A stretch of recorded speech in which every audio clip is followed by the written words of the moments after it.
Olá, eu sou a Natália Gil, professora da Universidade Federal do Rio Grande do Sul, e este é o segundo de uma série de 3 vídeos em que eu falo de algumas questões de currículo.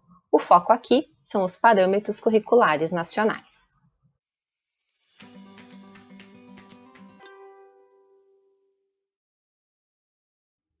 Nos anos 90, o Brasil inicia uma nova fase na organização da educação nacional.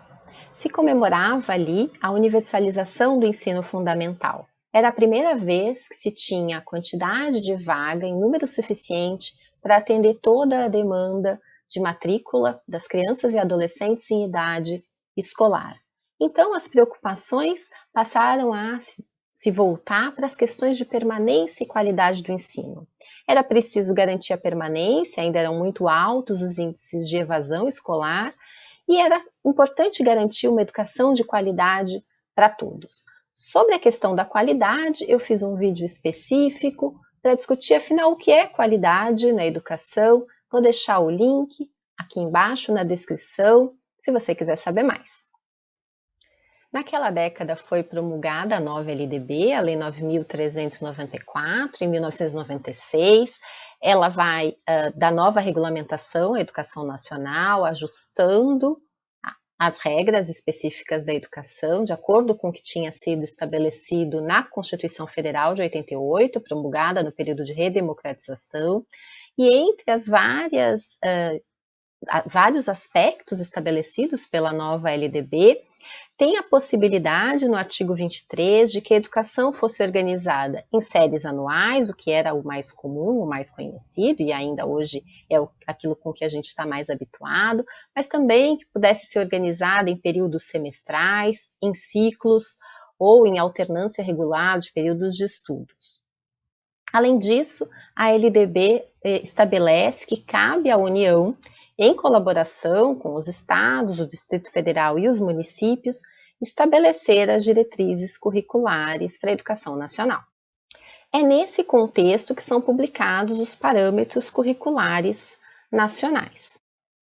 Em 1997, são publicados os volumes que se referem da primeira à quarta série. São 10 volumes, o primeiro deles destinado a uma introdução, depois são 6 volumes, um por área de conhecimento, então um para a língua portuguesa, um para matemática, um para ciências naturais, um tendo história e geografia junto, um outro para arte e o último para educação física. E são publicados também 3 volumes sobre os temas transversais. Um com a introdução dos temas transversais e a ética, um outro para meio ambiente e saúde, e um ainda para pluralidade cultural e orientação sexual. Os temas transversais foram pensados como temáticas que deveriam ser abordadas por todas as áreas do conhecimento, não constituíam disciplinas específicas, disciplinas em paralelo. Em 1998, são publicados os volumes que se referem ao período da 5ª à 8ª série. Então, nesse caso, tem um volume para a introdução, depois um volume por área, língua portuguesa, matemática, ciências naturais, história, geografia, arte, educação física e língua estrangeira, e um último volume com os temas transversais todos juntos, pluralidade cultural, meio ambiente, saúde e orientação sexual.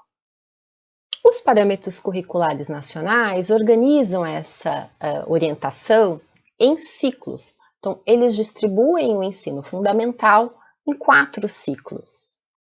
Aqui um esquema que está publicado na introdução dos parâmetros curriculares, que dá uma ideia de como eles foram concebidos. Né? Então, os objetivos gerais do ensino fundamental estão distribuídos em áreas do conhecimento.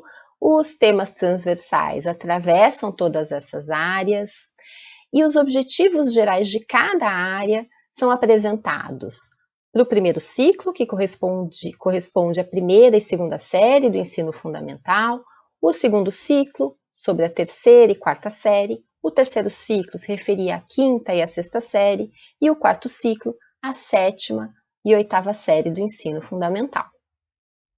Os parâmetros curriculares não são um documento obrigatório, né?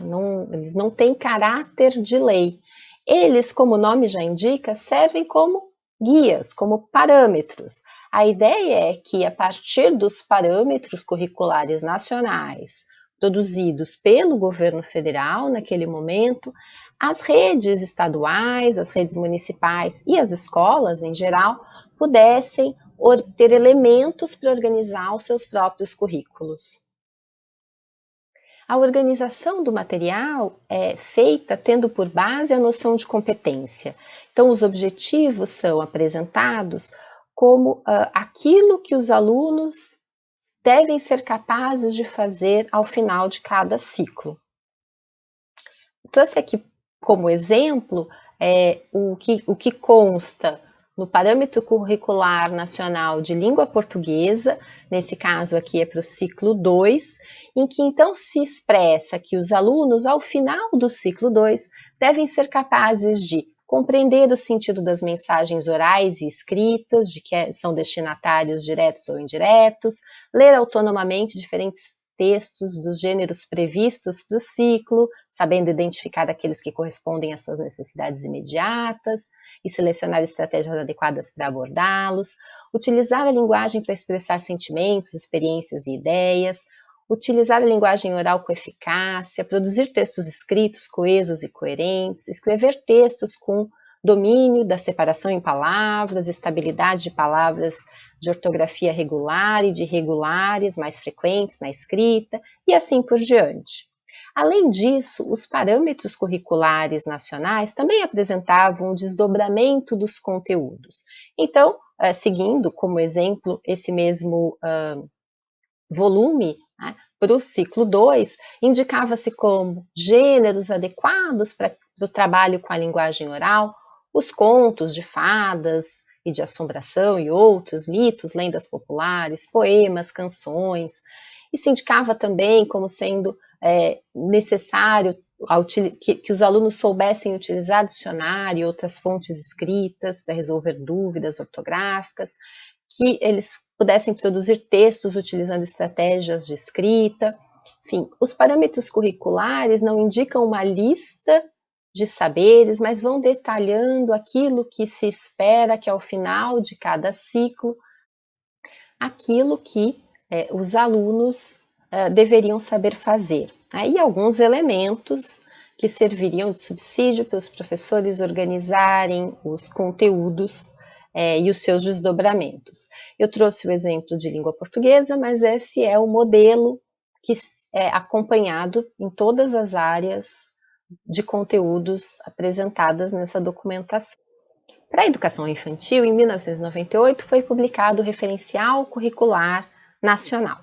É importante lembrar que a educação infantil, até 1998, era a atribuição da assistência social. As creches e as pré-escolas eram pensadas tendo por ênfase muito mais o cuidado, a proteção, a alimentação da criança, sobretudo das crianças em situação social mais vulnerável.